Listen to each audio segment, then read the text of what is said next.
Pag hindi po sila nakarehistro, at malalaman ho na, may computer record po ang LTO dyan, no? Whether consolidated or unconsolidated. No? Pag hindi po kayo nakarehistro, huli po kayo. So, we will apply that policy common to all. Kahit mag-consolidate ka, kailangan rehistro mo sa sasakyan mo. Kung unconsolidated ka, at the more, hindi mo rehistro, huli ka pa rin. Pero gaya na sinasabi ko, no, ayaw namin mag-impound, ayaw namin manghuli. No? Pag-comply lang po kasi.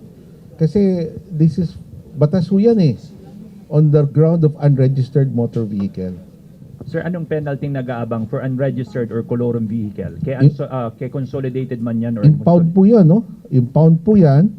Tapos para makuha ho nila, may penalty po sa impounding, no? Tapos pag unregistered po yan, makakansela talagang buong registration po nila yan. Not to mention yung lisensya ng driver, no?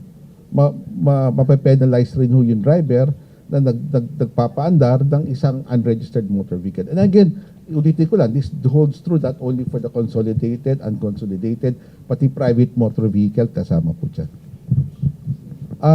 Sa impounding lang, 10,000 na kagad yan para makuha mo eh. Kaya dagdag yun on top of the other penalties na may impose po sa inyo. Ang driver, may penalty rin po yan. No? Abot hanggang 5,000 piso for driving an unregistered motor vehicle.